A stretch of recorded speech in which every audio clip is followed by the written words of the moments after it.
నమస్కారం గురుగారు. ఓం శ్రీ మహాగణాధిపతయే నమః. గురుగారు, ఇది ప్రతినిత్యం ఎవరో ఒకరి ఇంట్లో ఫేస్ చేసే సమస్య. ఎవరో ఒకరు కాదు, చాలా మంది ఇళ్లలో ఫేస్ చేస్తుంటాం. సంపాదిస్తుంటారు కానీ వచ్చిన సంపాదన నిలవదు. అవసరానికి ధనం అనేది వాళ్ళ చేతికి అందదు. ఇలా ఆర్థిక పరంగా చాలా రకాల ఇబ్బంది పడుతుంటారు. ఎంత వస్తే అంత ఖర్చు అవుతుంది కానీ మాకంటూ మేము ఏమి సేవ్ చేసుకోలేకపోతున్నాము, అక్కడికక్కడికే అయిపోతుంది అనేటట్టుగా చూస్తుంటాం చాలా కుటుంబాల్లో. అలా కాకుండా సంపద వృద్ధి చెందాలంటే, వచ్చిన ధనం మన ఖర్చులకు పోను కొంత సేవ్ చేసుకోవాలి అని అంటే ఏదైనా మంచి పరిహారం కానీ పూజా విధానం కానీ ఏదైనా ఉందంటారా? తప్పకుండా అమ్మా.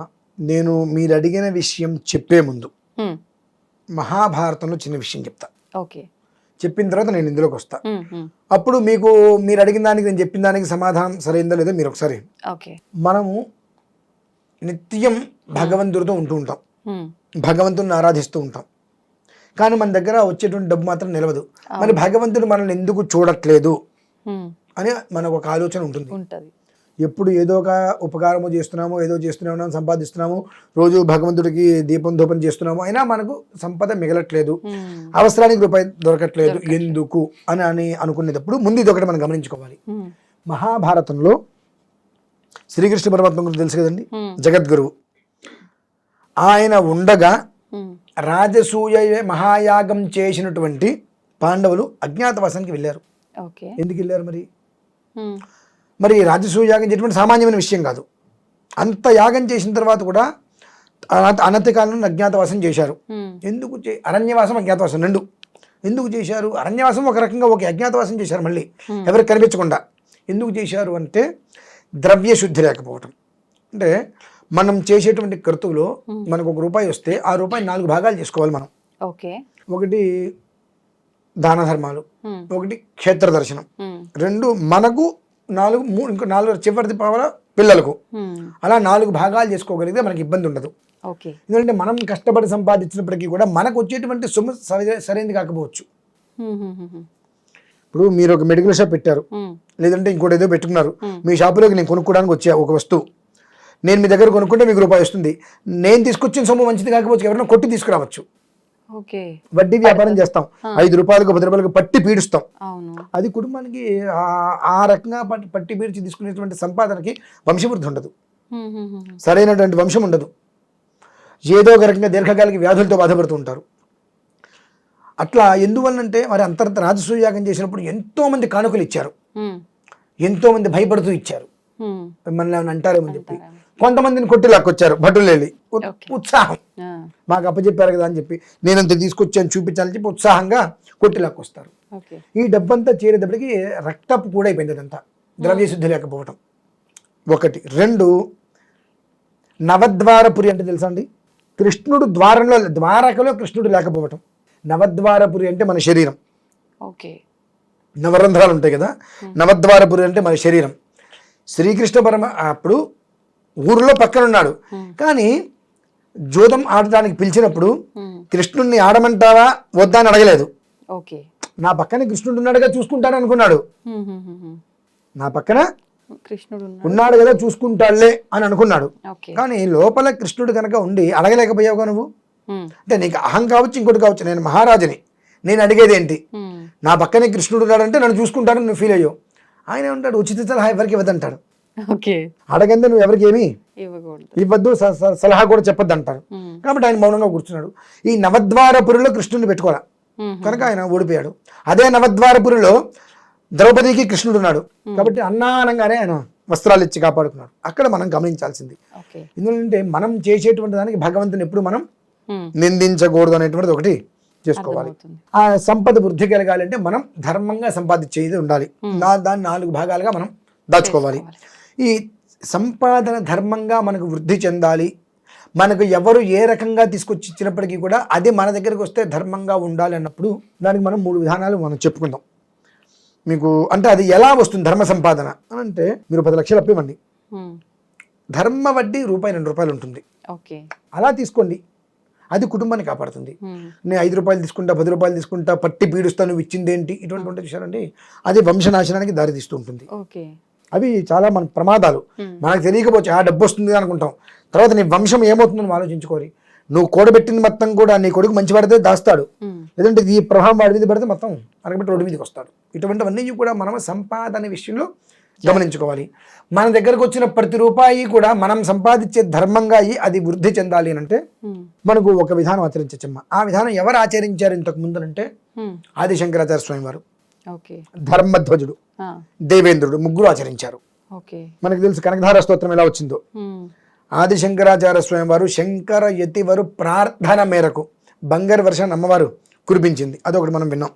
అలాగే దేవి పరుడో ధర్మధ్వజుడు అని ఆయన మహారాజు చక్రవర్తి, తిరుగులేదు ఆయనకి, సంతానం లేదు పాప ఆయనకి. నాకు నువ్వు తప్ప ఎవరు లేరని చెప్పి ఆవిడ గాలు పట్టుకున్నారు, అమ్మవారి గారు చక్ర సంతానాన్ని ఇచ్చింది.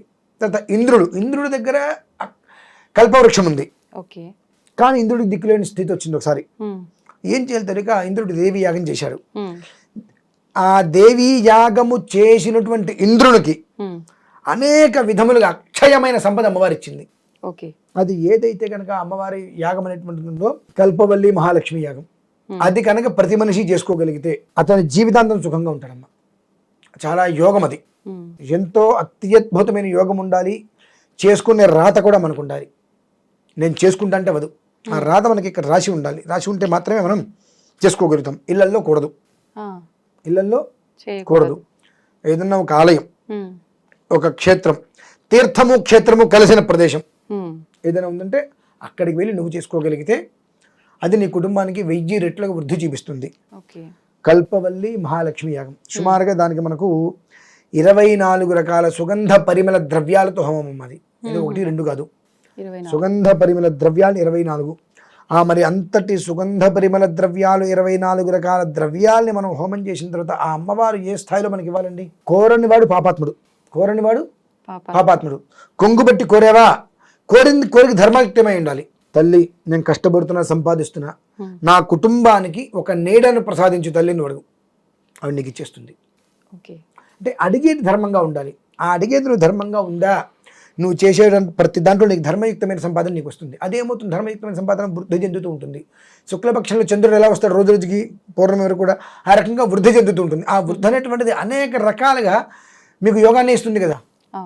అంటే మీకు కంటి నిండా నిద్ర, కంటి నిండా నిద్ర, కడుపు నిండా భోజనం, చేతి నిండా పని అనేటువంటి ధర్మంగా అమ్మవారు కల్పిస్తుంది. అంటే ఈ హోమం చేస్తే పైనుంచి మూటలు పడేదండి, అది అబద్ధమైన మాట.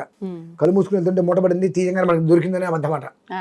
ఆ మార్గాన్ని మాత్రం ముళ్ళు, స్పీడ్ బ్రేకర్లు కానీ, ముళ్ళు కానీ, కంటకాలు కానీ ఏమీ లేకుండా సుగమం ఏం చేస్తుంది అమ్మవారు. చేసినప్పుడు ఆ మార్గంలో మామూలుగా 10 నెలలు పట్టేటువంటిది 10 రోజులు వెళ్ళగలుగుతావు. ఈ 10 నెలల సమయంలో నువ్వు ఈ 10 రోజుల్లో వెళ్తే 10 నెలల పాటు సంపాదించుకోవచ్చుగలుగుతావు. ఆ ఒక మార్గాన్ని అమ్మవారిస్తుంది.